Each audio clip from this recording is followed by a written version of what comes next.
Hello everyone and welcome back to my channel. In today's video, I want to talk to you guys about how we can learn to embrace our anxiety. I also want to talk to you guys about why there's a stigma behind anxiety, why we're afraid of it, why it's becoming a problem, and the emotions that it can be paired with in order for it to become a solution.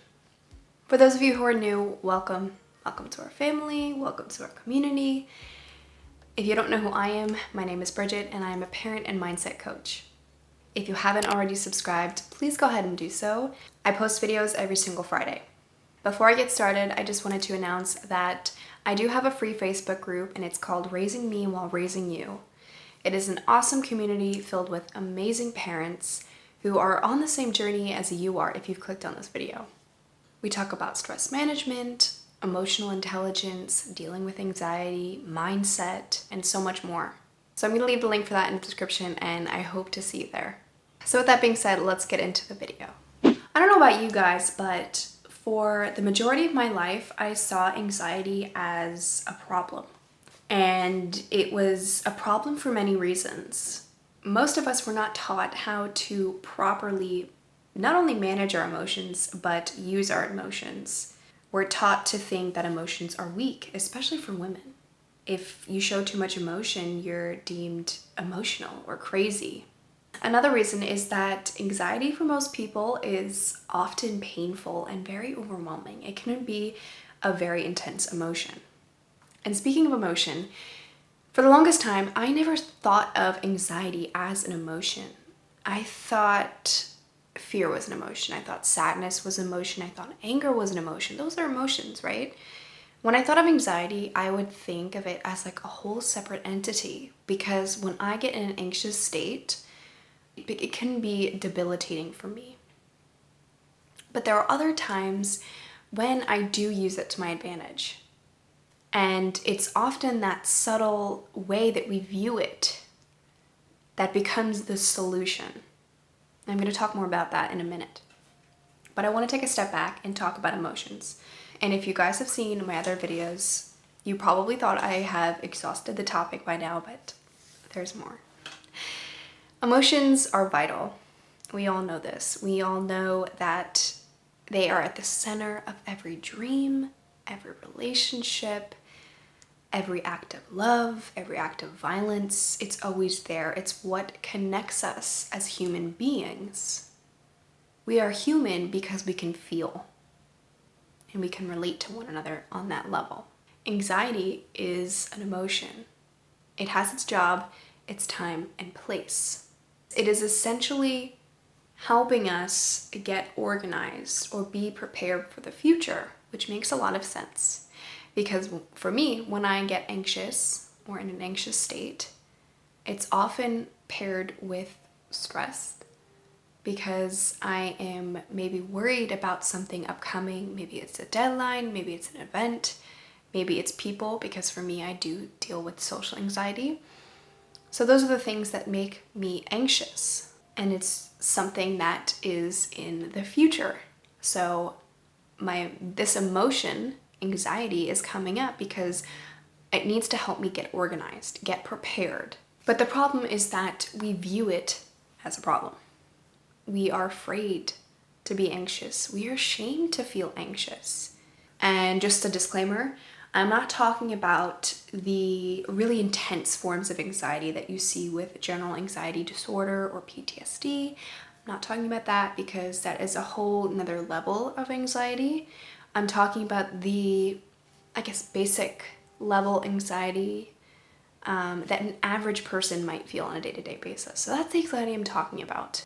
Now going back to how we view emotion and how we're not taught to learn about emotion or use emotion to our advantage, the same thing goes with anxiety. We're taught to push it down. We're taught to not let it be expressed. We're taught to repress it, which we all know that repressing an emotion can have a very negative effect. When we repress our anxiety, most of the time it often comes back, but at a more intense level, which is why if you push that anxiety down and you don't do the things that it is trying to help you do, it comes back more intense, and that's when it gets debilitating. So for me, when I talked about that state of being like paralyzed or debilitated when my anxiety shows up, it's because the first time the anxiety came, I didn't deal with it. And looking back now, it makes sense. Now that I know what I know now, it makes so much sense as to why that happens. Anxiety helps us get prepared. And from what I understand, there are two types of anxious people. There are the people who get little microdoses of anxiety, and it helps them plan. They are very organized people. They like to do things ahead of time and stay on top of things.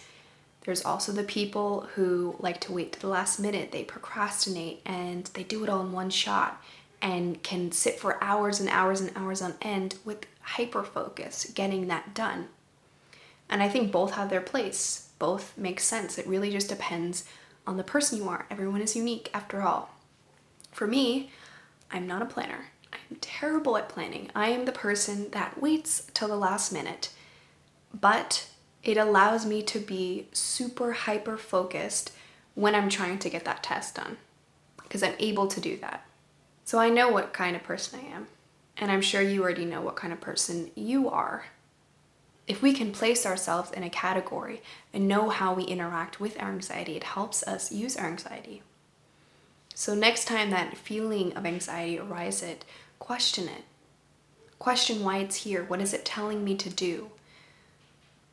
There are often emotions that can be paired with anxiety. For example, panic. Panic is focused on the present. It allows us to survive. It's the fight, flee, or freeze emotion. And so when it's paired with anxiety, it allows us to question what needs to be done right now in order to plan for that event. Confusion. Confusion is another big one. When paired with anxiety, confusion allows us to slow down, take a step back. Does this really matter? Is this really important? Can I do anything in this moment? It allows us to become aware of our environment. Maybe helps us take a break, slow things down. Fear. Fear is another big one, which also focuses on the present. And similar to panic and confusion, fear allows us to pause and help figure out, is there anything that is causing me to feel danger? Should I be preparing for something? There are tons of other emotions that you probably feel in conjunction with anxiety, like shame, guilt, sadness, anger. Anger is a big one. For me, when I'm anxious, anger shows up when I haven't set my boundaries, which is what anger allows us to do. It helps us set clear boundaries. But unfortunately, anger gets violent, or we tend to lash out when we haven't set those clear boundaries, or we've waited to a point where it's become so intense that we just explode. It often gets paired with anxiety because when we're anxious, we get flustered, we start to panic, we are confused, and there are all these emotions arising, and we almost go on overdrive. But it's useful to take a look at some of these emotions and why they tend to show up when we're anxious. So do we need to slow down? Do we need to become more aware? Do we need to take action right now? So this concept that I'm talking about right now, viewing anxiety in a different way, having a new perspective on it, is called reframing. When we reframe, it's exactly how we described perception in last week's video. And I'm going to leave that linked up here if you guys haven't watched it already. Our thoughts are just our perceptions, and our perceptions become our reality. So the way we perceive an event, or perceive a person, or a belief is going to affect how we interact with those things and people and even ourselves. When we alter our perceptions, we alter our reality. So if we altered our perception of anxiety, it's going to allow it to show up in different ways. It's going to change how we interact with anxiety. It's going to change how we interact with ourselves when we have anxiety. And it's also going to change how we interact with other people when we have anxiety. If we allowed ourselves to have the opportunity to look at anxiety in a different way, we never know what could happen. We never know the opportunities that we're missing, or what we could be doing with this thing that we think is a problem or a disease. We're not seeing it for its strength. We're not viewing the glass half full. Before I end today's video, I just wanted to announce that spots for my free consult are open, and I'm gonna leave the link in the description below. If you're curious as to who this consult is for, this is for any parent, especially the moms out there who are trying to level up on their personal growth journey, who are trying to gain more confidence, to help manage their anxiety, to looking to have more positive relationships and overall a more balanced lifestyle. I hope you guys learned something from this video. I hope you guys got some use out of it as always, and I will see you guys next time.